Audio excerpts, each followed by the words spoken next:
sort of coming in, but I don't want to wait too much longer because we only have an hour, and I'm happy to see sort of a small group. My name is Raney Bench, and I'm currently a new executive director for the Mountain Desert Island Historical Society here up in Maine, and I'm in the traditional territory of the Passamaquoddy, Penobscot, Micmac, and Maliseet, collectively known as the Wabanaki Confederacy. And I've been interested in doing a session like this for a few years. And then recently, over the past, well, since the pandemic, have been invited to present it a couple times and have been hesitant to do it virtually because I think it's not necessarily the best format for these kinds of conversations. But given the nature of the pandemic and everything is sort of just keeps getting pushed into a virtual world, it seems like it's maybe too important of a conversation to keep delaying. So we're going to try it in this format and see how it goes. I'm hopeful that by doing it in a smaller group, in not a webinar setting, that we can make sure that this is conversational and a space where we all have a chance to share our reflections and still have a good conversation. But before I kind of dig in a little bit, I wanted to first make one ground rule, and that this session is not about illegal donor activity.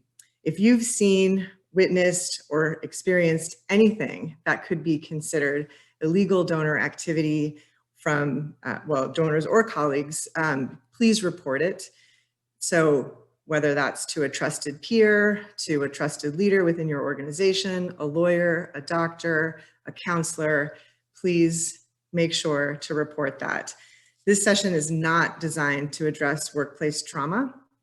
So I want to try to make that line really clear. What we're talking about here is the different ways that donors have pushed us to do something we might be uncomfortable doing, different ways that they've crossed a line that sometimes we know is really clear and we push back and hold our line.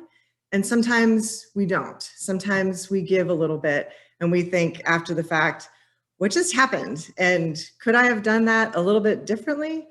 That's the conversation that I want to start. And I know from my own experiences that sometimes I've been really good at holding the lines, and sometimes even years later, I think, holy cow, like what could I have done differently in that situation that I could that could have improved it, or that I don't have to have someone else go through that same experience. Because we know that donors do push the lines.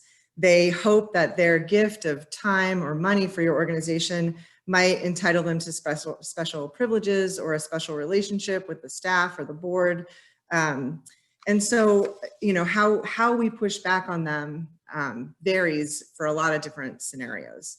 So what I've tried to do in our conversation today is divide the different ways that donors creep into categories.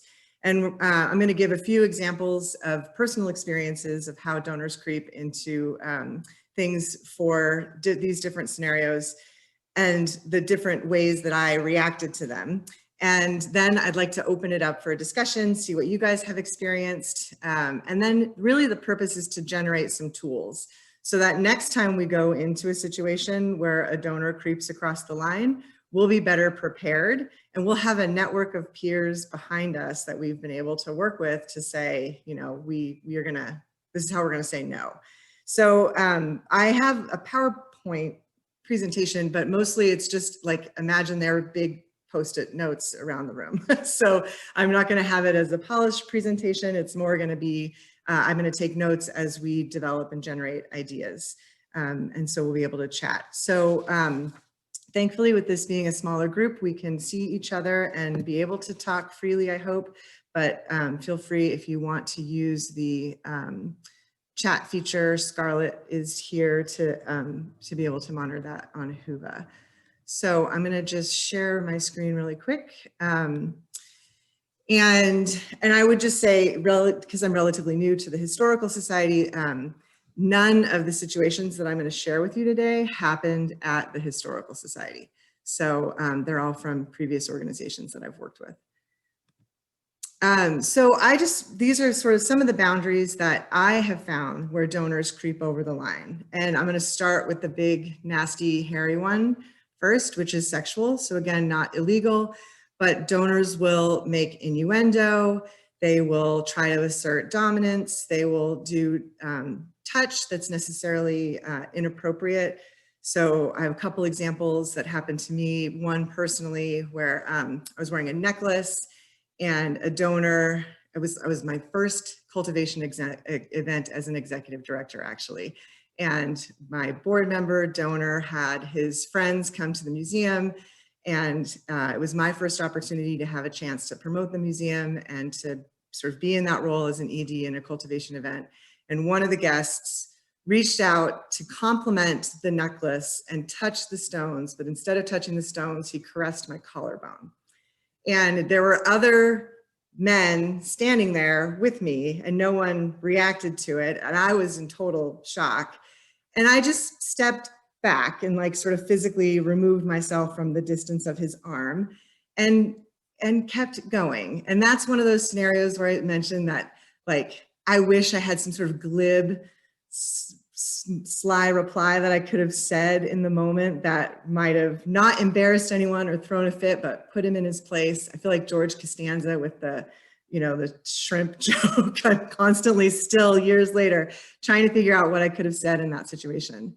Another situation where this happened to one of my staff, an 80-year-old board member donor told her, she's a millennial, if she were 40 years younger, he would leave his girlfriend and pursue a relationship with her. And she laughed it off in the moment, but came and reported it to me. And as her supervisor, I took that complaint to the board president, who kind of said, oh, that's gross. I'm so sorry that happened, but what can we do? And they let it go. And so here's another point where I'm curious, as an executive director, my job is to protect my staff and be their advocate, but how far into the board can you press when the offender is on the board and the board president doesn't want to pursue it? So those were two examples where it was just very inappropriate. Access is another thing we hear a lot about, access to collections. So donors might want tours of collections. They might want after hours access to the organization. They might want to hang collection items in their offices or have access to them for articles or for other kinds of purposes, for loans to other organizations. They might want access to leadership. So perhaps they want to have someone's personal phone number, or they want to have after hours contacts. I've had donors call me at home on weekends and in evenings. I've had one call me while I was trick-or-treating with my kids on Halloween, which I said, I'm trick-or-treating with my kids on Halloween. Okay, here, so I have this thing, and they just keep talking and they don't stop. And so, like, how do you sort of create those personal boundaries where you want to establish a friendly relationship with your donors, but you also need to create, you know, sort of a firm line between where they and how they access you and not. Certainly, we all know examples where donors try to influence content, whether that's through exhibitions, through publications. They think their money entitles them, not all, but some think their money entitles them to be able to have editorial privileges or review privileges for articles. I know that's happened in an organization I worked for where we did a scholarly piece on religious history, and a donor to the publication was upset that his particular church was not included in the history, and so was going to threaten to pull his funding. So donor threats come into that too. So as they want to influence things, sometimes that influence can be positive and sometimes that influence can be negative, but either way it's manipulative. And so in threats, we have withholding, so threatening to withhold money, threatening the safety security of staff positions. We also could see, under influence, donors will sometimes want to influence where you invest your money, what banks you use, what businesses you use. So all those types of sort of social influences can come into play.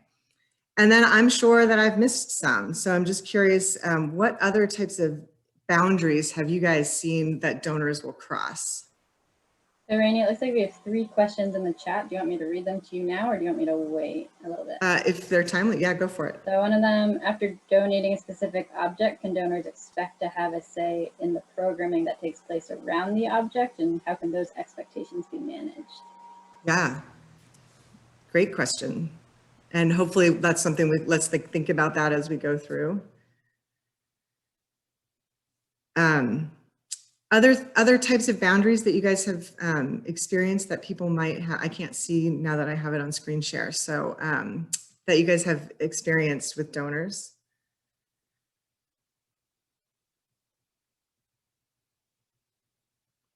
Or does that pretty much cover it? Allie, do you want to unmute yourself? Yes, thank you. One that I've struggled with in the past was actually time commitment, you know, wanting to come in and just spend time, especially if they're donating artworks to the collection, you know, to come and just talk and talk and talk for hours, and having to really schedule that appropriate time limit into my conversations with them. Mm-hmm. Melanie, would you like to unmute yourself?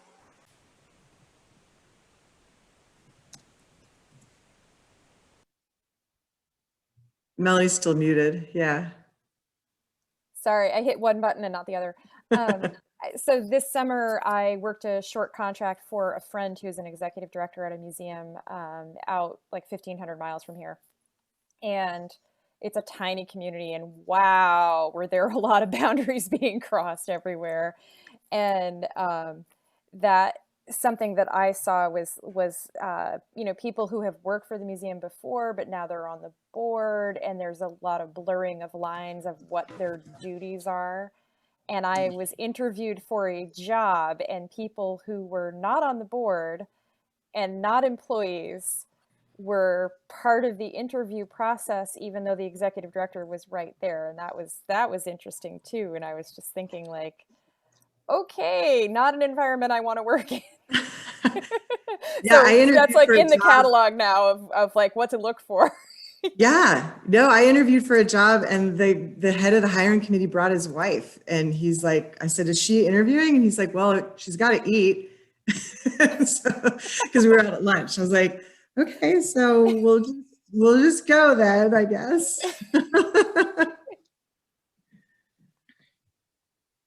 Other types of boundaries? Sorry, my name is Jason. My camera's not working today, but I work at an academic museum. And so I worry in particular when donors, I'm concerned, want too much access to students. So they might fund a program that gives incredible professional opportunity, professional development opportunities to students, but making sure that there are boundaries there. I think an older generation's understanding of interactions is very different than current students. So I need to be mindful of that. And even things like when the donor wants to be part of that professional development program and learn that same information, how can I honestly talk about things like donorship when room is limiting the experience of students by making sure that I'm keeping happy the person who's funding that experience where they learn about the field, as well as, you know, could there be any boundaries much deeper than that could accidentally be crossed, and how can I save that off even while I know that the program won't happen at all without this donor's input. Yeah. I've seen donors who have donated one or two objects and then expect us to accept everything they want to give us with impunity, regardless of, you know, whether those objects are part of our mission, are the condition of the objects. A lot of the time, because we are a very small historical institution, it will be a laundry basket of items from their attic. And a lot of it is garbage. I think after they left your museum, they came to mine and brought the same stuff. My other challenge sometimes is if the executive director, I am the executive director, is if the board chair doesn't stand firm and wants to cave to those donors and doesn't really know how development works. Absolutely. I had a donor that he donated something significant to an organization with its very high tax write-off, waited 3 years, and came back and demanded that we sell the items back to him and was going to take us to court. So the director at the time was like, do we really need these things? Could we do this? And I was like, this is a point where I would quit over that line. Thankfully, it didn't come to that. And but just the fact that we had to go into the conversation and waste a lot of time and energy to build the argument against that donor's creep was a pretty significant waste of time. Raney, All right. oops, sorry. Yeah. There's one on. other question that could be applicable. It's that we had a major donor and board member who did a huge amount of legwork on an annual gala. At the event, she became so drunk we had to call an ambulance. She's still on the board, but is there a way we can uninvite her from the committee? That is tough. So when I've served on boards that have poor board behavior, where there are, we had a board member that got a DUI and part of the, or OUI, whatever, and part of that was involved a domestic assault. We did actually have to ask him to resign from the board. And in that situation, we had the head of the governance committee. It felt like that was their responsibility as governance or nominating or however committee structures are. But that's not a staff issue. The staff should not, even the executive director should not be in a position to be asking board members to leave or to be managing board behavior. That needs to come from within the board. And if you don't have, you know, through your executive committee, the support system in place to hold that accountability among board members, then that's probably a conversation that needs to take place and be pushed pretty hard on the board level for what board accountability looks like. Yeah, absolutely. So we can continue to sort of build those boundary scenarios, but it sounds like they generally fit into the categories that we've agreed on. And so I think that there are sort of some generic tools that we can talk about for dealing with donor creep. And then maybe there's specific things we want to talk about related to each of those categories. So I just threw up a few things to get us started of ways that you could deal with something in the moment. You could directly confront it. So it's happening in front of you right now and you address it in the moment. That is a vulnerable way of dealing with donor creep. And it certainly assumes a certain confidence in either the people behind you and that your ability to make a stand, you're going to be backed up yourself. And so that's an option. You know, sort of the deflection. So the witty comeback of the sarcasm are the deflection pieces. So are there certain situations where the response is to just find that humor in the moment and sort of toss it back to the donor to call their attention. I mean, almost like a gentle humiliation of calling their attention to their bad behavior, like you might do with a peer or a friend or even a kid. Reporting to leadership is obviously a very important thing to be able to do at any level, is as you see these sort of bad behaviors, having the conversations about it and making sure that as an institution, these are not things that you sort of inadvertently end up endorsing, which is what I feel like happened with one of the other organizations when I mentioned the comment from the board member of wanting to date the millennial if he was 40 years younger. That board member also told me that my nose ring was inappropriate and that I only had one chance to represent my museum to my community and that I needed to take out my nose ring because I was making a poor impression. And I said, you know, you have no right to have this conversation with me individually. If you have a concern that I'm not representing this organization appropriately in the community, then you need to take that to the full board and they would review that in my performance evaluation. Well, he knew that my performance evaluation was stellar and that he would not have a leg to stand on. So he said, no, that's not what I want to do. I just need you to understand that you're not representing the museum well. And he left it at that. And I had to take that to the board, and I had the exact same response as I did when I reported out on what was said to the younger employee, where they said, you know, yeah, we're so sorry, that's inappropriate. We don't feel that way about you. And that was the end of it. You know, like there was no accountability to him. And so it created a culture in which he was empowered to continue to say those things. So unfortunately, reporting to leadership, while it's still necessary, it doesn't always lead to the same kinds of results we might want. And then write everything down. Like most of us know that at this point, like write it down, even if it's inconsequential at the moment, date it, who was there, when did it happen, what do you remember, write it all down. You know, I had to cover my ass file for a little while, and it was just a list. This date, this happened, blah, blah, blah, blah. So what are the kind of general tools do you guys think about when dealing with donors who are creeping in on their boundaries? Can you guys hear me? Yeah. One of the in my previous work where I was in LA for a long time, I was just so grateful to get money that I didn't do anything. In my new position, I spend a lot of time sort of talking people down off the ledge.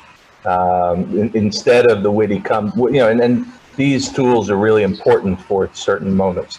But when you have the repeated sort of push to, wouldn't it be great if you guys did an exhibit about ... again and again and again, you have to just start sort of talking to these people about, well, here are the 5 million things that we have to think about when we're running a museum, planning an exhibition calendar, and sometimes even call them on their bluffs, right? So one of our board members said to me in January, you need to put together an enormous slate of programs in order to make this place a success. And I said, well, this particular museum, because we run two, the program budget's going to be $5,000 for the year. And so, well, that's far too low. I said, well, what do you want me to do? You put together that slate of programs and I will raise that money for you. And so that's exactly what we did. We put together an enormous slate of programs, put it in front of him. Everyone couldn't recall agreeing to help raise the funds. After about 4 conversations that included me, I'm a director of museums, which is not an ED in my organization. But between me and the ED and the woman who runs development, I'm proud to say he went out on a fundraising call for us. Yes. Yeah, one of those rare stories, right? But I feel like by not tuning him out, which would have been my initial response, by taking him seriously, trying to explain the details, and then ultimately saying, all right, you say you're going to come up with the money, where is it? We got something that I don't think we would have gotten had we just sort of tuned him out. I love that. And I have to say, one of the categories that I missed that maybe it fits in one that harkens to your story is the you should do category of donors. You know what you should do. And that's where I think your call their bluff call to action has worked for me as well. It's the perfect response is that's a great idea. Why don't you, and put it back on them. Yeah, thank you. Looks like Gail and then Melanie. Yeah.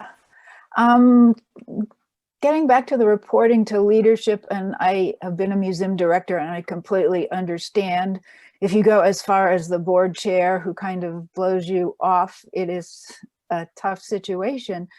But if something like groping staff members or the suggestive comments to young female employees or interns or volunteers continue, it's not just one-off, that constitutes an unfriendly workplace, a hostile work environment, which is totally illegal. And if it is a pattern of behavior like that, you can't just accept the answer, gee, I don't believe that, I'm sorry about that. You need to let somebody know that what they're doing is indeed illegal. It goes beyond impolite or whatever you want to say, it's illegal. So make your board aware of that, or if necessary, find a lawyer and file a complaint, which obviously is going to blow the whole thing up, but that is not legal to continue behavior like that. So they need to know that.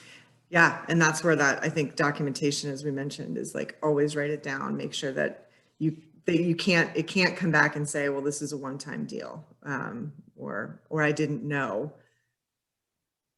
I did actually unfortunately have a situation like that in a former position, not my current position, where I was being sexually harassed, and I filed a report and nothing was done. So I threatened legal action, and it was taken care of immediately. Yeah, it's really unfortunate that it would take that kind of pushback to make it happen. But we do know that that is a tool that we can be using for sure, unfortunately. Melanie, you want to unmute? To piggyback on what Eric was saying, so I have a really long background in retail. I left retail about 10 years ago, but before that I was in retail management for a very long time, like over 10 years. And that calling their bluff, one of the techniques you can use to leverage that is, like Eric had given an example of, like, oh, it's going to cost $5,000 to do this, and it would be much more to do what's being suggested. So arming yourself with pieces of very hard evidence and having those statistics at hand, even if there's only like 2 or 3 that you remember, just having a couple of them on hand at any given moment,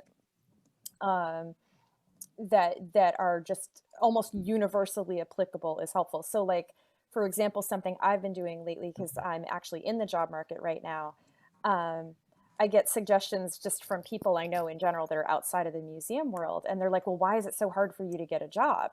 And I'll say to them, well, right now, estimates are that 1/3 of American museums may never reopen. And when you throw a number like that, or you say there are this many million nonprofit workers out of a job, then all of a sudden people, like, they back off and they reposition their thinking, and then you can work together for solutions. So I did that all the time in retail when I would have people question pricing changes and things like that. Because most people that you're talking to, if they're not doing your job, they have no idea what your job actually is. So if you have some basic tools like that of just numbers and simple statements that really make your point succinctly, which is much better than what I'm doing right now. And I'm so sorry, I have to leave, and I wish I could stay, but I have this appointment that I can't change, but I am loving this conversation, and I think I saw it's being recorded. Is that the case? Yeah. Awesome. And we'll send out the list of tools afterwards. And my hope is that this is an ongoing conversation, because this isn't a one-time situation or a one-time solution. So thank you for participating. Yes, and thank you so much. I'm so sorry. I wish I could stay. Yeah. Take care, everyone. All right. Other in the general comment, and then, or we can start going into the specifics. Looks like Phelan, you have your hand up. Yeah, I just, this is Phelan. I run a science center up in Burlington, Vermont. So I've been ED for a long time, and certainly because we're a live animal collection, we get a sort of different kind of conversation when you're talking about collection-based abuse. But what strikes me about all this is what can we be doing in advance of the moment? In other words, what's the conversations that you're having at board level that sort of set the standards for how this all works? We've all been in those meetings, and in fact, most recently, I've got a bunch of corporate sponsors who are all pushing the edges of their value. They want more value for that, right? For those dollars, and so I sort of urge that as some of the themes that come out of this. If you're not an ED, how can you get your ED to have that conversation across the institution or across the board about this? In the life of an organization, this will probably happen, and we're preparing for it. And it can even, just one last thing is, it can even go as far as, how do you codify that expectations in sort of board operating policy or donor access issues, whatever that is, so that somebody actually feels like they have an official policy that backs them up. Yeah, that's exactly what I'm hoping to get out of this conversation, is by focusing on tools, is that piece, is that coming into the next situation, because there is going to be a next situation, unfortunately. And so what is at our disposal right now to use for that, so that we're essentially doing the fire drill right now of like, how do we anticipate how we do this? And does it become part of board training, board conversations? You know, that there was a really interesting at NEMA last year session that Dan did on tainted money, which ties really closely into board creep, or I mean, not board creep, sorry, donor creep, because where we're getting our money from, sometimes we may not want that. And there were some interesting statistics that came out of the interviews related to what kind of money would an organization accept or not accept, and based on what parameters. And development officers essentially had no parameters and would accept anything. And so if you're going to start a conversation in your organization about donor creep, you're going to have to be comfortable that there may be some conflict between the different departments, where collection staff might say, no, I'm not going to let collections go into somebody's private office. And the development team says, but not even for $1 million, you know? And so who ultimately decides the organizational policy should be the board, and how do you get them involved in those conversations in a way that's healthy and preparatory and not reactionary? Raney, Yeah. this is Audrey Thompson from Museum LA in Lewiston, Maine. Before I was here, I was in healthcare philanthropy, and it seemed to me like we had a lot more documentation and written boundaries about board responsibilities and expectations, and about donor rights and responsibilities in that forum than we do in this one. I don't know if it was because there was a lot, there was more money, or because those were donors who had certain expectations, but it feels very different to me.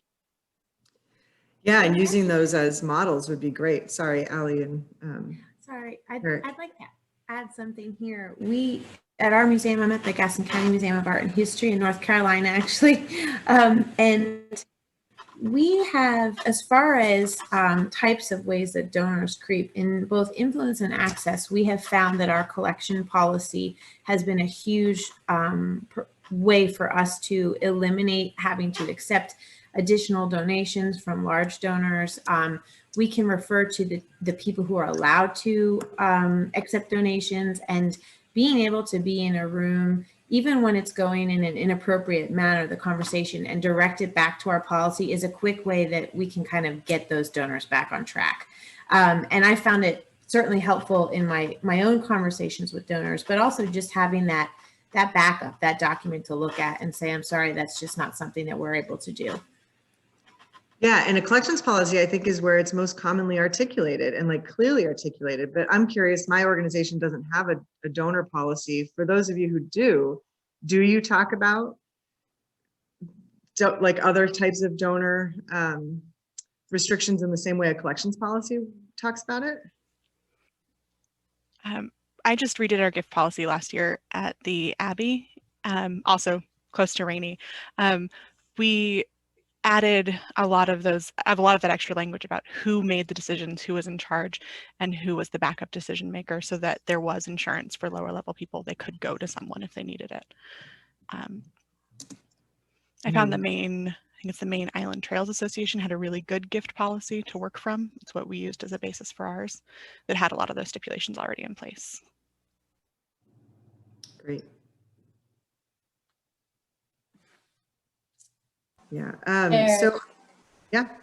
Well, I wanted to respond to two things. First, to Audrey's question, it seems to me that one of the obvious answers is that most people don't think they can do a doctor's job, but everybody thinks they can do a curator's job. So it's much, much easier to say the cancer, decisions about the cancer clinic are left to the oncology team. But it is much, much harder to say, I know you like that artist, but it's not within our purview. The other thing I wanted to make this question in the realm of Raney, the content influence thing. And here, one of the things that I came out of LA having, we got an enormous gift from a donor who literally, I was the director of education at a sizable museum, and they literally worked with us to craft the program that they would give us the money for. It was a good program. It was award-winning. It was a blast to do. It's not like I didn't have a say in it. But what accompanied that was an expectation that the program would grow and grow and grow. And there's just a cost to money, right? Not all money is the same, right? Not all gifts are the same. Some gifts come with tremendous obligations. And, you know, that's where I would be curious is in those gift policies as they exist, how many are taking into account what the cost of that money will be 3 years from now? When you have to sustain the program, but the donor says, well, I gave you the startup money, right? Does anyone sort of address that in their policies?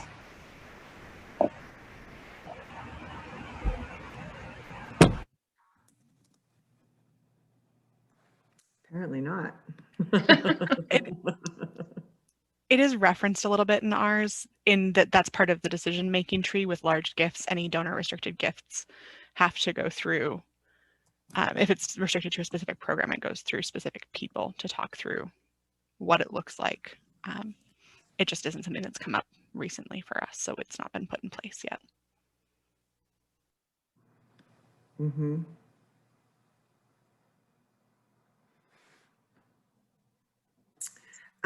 Okay, so we've had some general topics that have sort of come into some of the specifics. And so I just want to go through each of these and we can brainstorm a little bit specifically. I think with the goal in mind, as Phelan pointed out, that we are trying to create tools for ourselves to use in that moment in the future, and then hopefully be able to take back to our organizations to start the conversation on what kinds of policies and trainings do we need to be doing inside of our own organizations to be ready for when donors creep.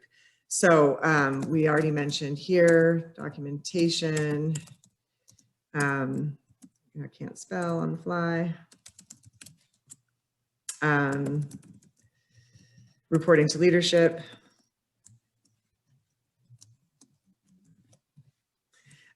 we have a policy here that I implemented as a result of some things that have happened to me in other organizations where no one is allowed to be alone with anybody in our facilities. They have to have 2 staff people or a staff and a trusted volunteer at any time. So if you're giving a donor a tour, if you're meeting to take an accession, if you're whatever, it doesn't matter. 2 people in the building at all times. So there's always a witness, I guess, but it's also just not in. So that sounds like it's coming from the negative, but we developed the policy as a positive. We actually did it because one of the curators I worked for was so old. Every time he worked late at the museum and the alarm company called, we had to see if he was dead. Like we had to actually sometimes go there to see if he had passed away. We were so scared of his health. And so we just said, forget it. We have to have somebody with him all the time. So it ended up working in our favor in other situations other than just did someone survive their work day.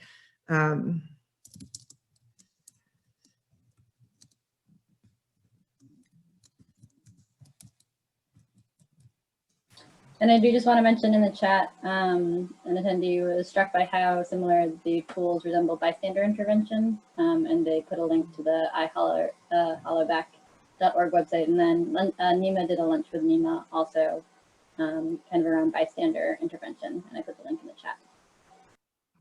Great, thank you. Anything else on this one before we move on? Can I just ask you a question in terms of, they're not necessarily related, so I don't want to sort of conflate 2 issues, but do you guys have policies in terms of alcohol use at donor events? Again, just because you've had a glass of wine doesn't mean that you've necessarily put yourself in a position to be assaulted by a donor, but I'm just curious, policy-wise, what people have in place when it comes to alcohol use.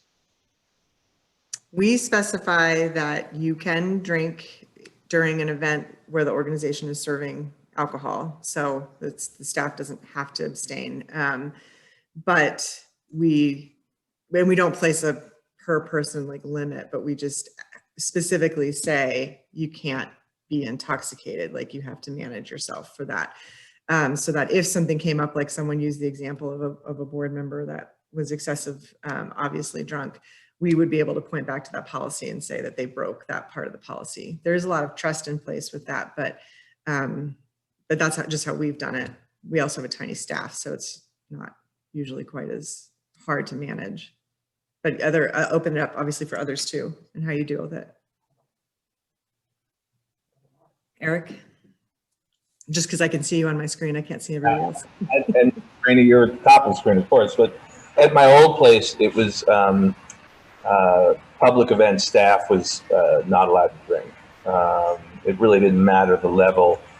It was a rule observed more in the breach than in the observance, but at least with our first executive director when I was there, he kind of set the standard. He didn't drink.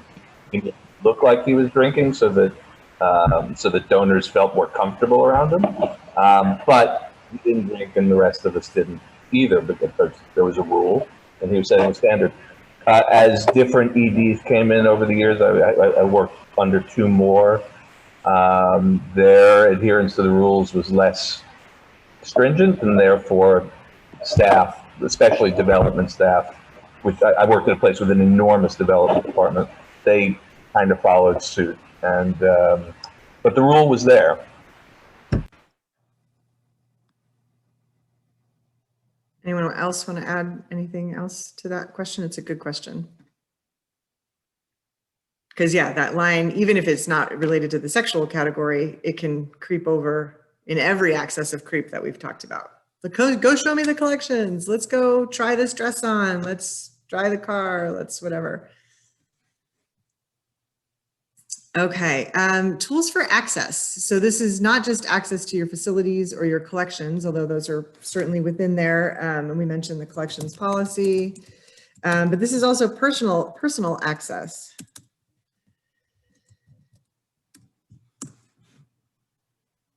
Does anybody have any ideas for tools for how we might manage keeping those friendly relationships and wanting to make sure that we're always, sort of available, but that we set the boundaries clearly enough so that we're not actually always available.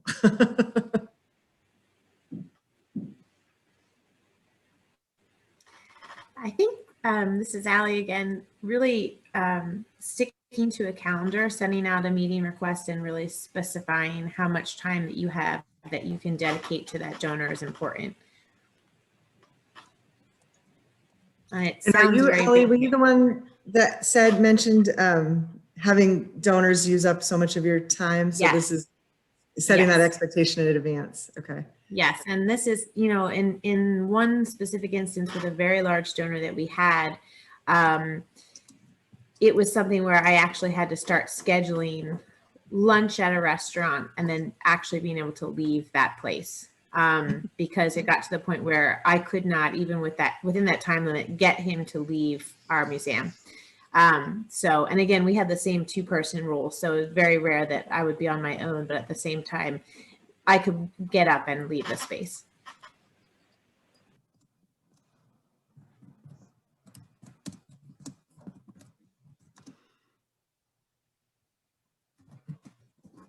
That's a good idea. I have found, this is more with board members than with donors, but I think communication boundaries are so fluid these days, and people use such different ways. People are comfortable with their own ways of communicating and often just assume that you are too. So with board members, many of whom are our largest donors, when I get the text at 7:30 p.m. on a Saturday night, I'll usually just kind of say, listen, I'd love for you to email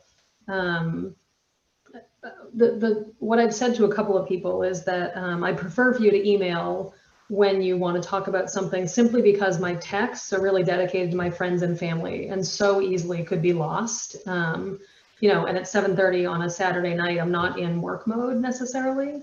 It's trickier for me. I'm now in the executive director role, and I do feel like there's some level of availability that board members expect to have with the ED. So I'm more trying to protect the rest of the staff from that right now. But I have found that being really direct and, you know, assuming the best, you know, their intention is not to annoy you on a Saturday night. It probably just came into their mind and they don't want to forget it. But I think just being direct and saying, this is how I prefer to be communicated with, you know, and people will either let you know that's okay or let you know why they're communicating in the way they are at the times they are. Building on that, for me, what was really helpful was I just stopped answering my emails after 5 p.m. I just don't answer emails after 5 p.m. and I get to it at 9 a.m. the next morning. And that saved me a lot of time, and it set that boundary that you can feel free to contact me, but I will reply to you when it's my work day. I don't text back anymore, right? So my board chair is a terrible violator of this. And so I'll get the text and I'll screenshot it and email it to myself. And again, then the next morning I'll respond to her by email, which is the way I've asked her to communicate with me. You know, so I think the onus is on us to hold those boundaries without sort of hitting them over the head with it. Yeah, it's hard sometimes. I know in the pandemic, because I have kids at home, and I find that my work day has been really disrupted. So I don't work traditional hours necessarily anymore. And so I ended up putting on a note at the bottom of my email, my work hours may not reflect your work hours. So please respond to me only during your work hours. So if I'm writing someone at 9 o'clock at night, I want it to be clear, I don't expect you to write me back at 9 o'clock at night. It's just that my kids finally went to bed and I can do something. And so yeah, I think that those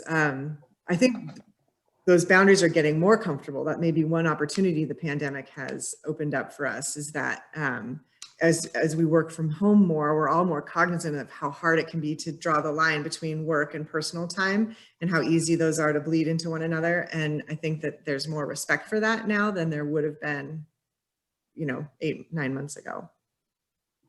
I wanted to add, I'm Sarah from the Cahoon Museum of American Art in Cotuit. There is a delay response feature on Outlook. So a lot of times if I'm typing at 9 p.m., I'll delay it until like 9 to 5 working hours. Really useful. But another thing we haven't talked about is access to spouses and families. So I often find Cape Cod, especially when I first came into my position, there was this immense curiosity about my husband. And he, his presence was often required at events and he really wasn't interested all the time. But, there was this access to my family that a lot of the donors wanted. And sometimes, it was like a couple type request. Mm-hmm. Yeah, that's a good point. I on Mount Desert Island, it's a very summer, wealthy retreat. And it is, you're expected to go to cocktail parties and you're expected to bring your spouse and you're expected to do that when it's not a pandemic so often that I wouldn't have to grocery shop. Like I could just live on wine and cheese on this island in the summer if I wanted to. So I hadn't thought about the fact that my husband is very much most often expected to attend those cocktail receptions with me. Erica, did you have your hand up earlier? Me, yes, I did. I had a question earlier. I don't know if it necessarily pertains to this specific discussion, but we don't have, so our donors, I'm with the Lexington Mass Historical Society, and we're, despite the fact that we're Lexington, it's a big Revolutionary War site, we're a small nonprofit, small local historical society. And so many of our donors are board members / committee chairs, committee members, volunteers, Many of them go back many, many years, 20 to 30 years, some of them. And we don't have a donor or a gift policy. That's something that I'd like to do. We do have a collections management policy, which I point to a lot. I'm the executive director, but I have to often intervene for our collection staff before things get out of control. But so we don't have a gift policy, which I'd like to develop. And as far as setting boundaries for board members or volunteers who are also donors, is there a best practice as far as, because we get a lot of boundary pushing, a lot every single day. And is there a way to implement this policy once it's adopted without, you know, I guess insulting people? Because this policy was written for you. This was for you. Yeah, this number 1/B. Yeah, that's for you. I mean, Yeah. is there, because this, you know, I have people that get insulted every day over a boundary that I'm trying to push and they don't want to push it. So, or they don't want to respect it. So how do I do that and keep people happy? It's super hard. And I'd again answer, I mean, this is all conversational. Anyone have any brilliant solutions that you've found and used and done? You can't keep everybody happy all the time. So sometimes you just have to suck it up and set that boundary. Yep. But otherwise you're opening the door for the behavior to repeat. Right.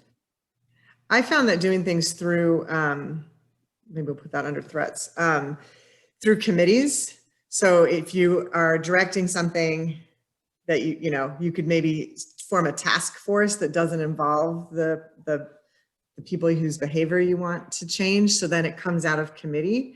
So while you're in the committee, you can, or the task force, you can cite the types of things that you'd like to see in the policy. And then when that goes to the group, it's no one's, like, it doesn't feel personal. I had to do this through, I tried something similar, but with a board self-assessment tool, because I wanted to make the point that there was bad behavior taking place on the board.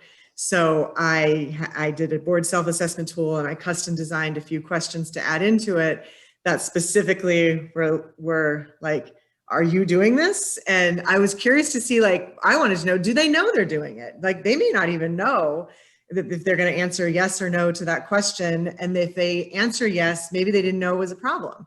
And so I was able to sort of take that and put all their answers into a very generic, anonymous sort of tallying of responses. So then when I could go through, I could say, so did you know that 12 of you thought that telling the staff what to do was inappropriate and 3 of you thought you could give the staff direct instructions. So how does this, you know, and so we were able to take it off the individual person and like just put it into broad groups. And that seemed to help. It relies on a certain degree of self-awareness that sometimes these perpetrators of bad behavior don't have. And so then that's like a whole nother ball of fun. Raney, do you just want to give, I think we have about 5 minutes, right? This goes till 2:30, is that right? Yeah. Yeah, here we go. Well, I'm gonna, this isn't not perfect notes, so I'll go through and divide them out more carefully based on our conversation, and then we can send them out to everybody. So I'll just type in here, any last comments or thoughts or stories you want to share, or things, tools that you think we could all benefit from?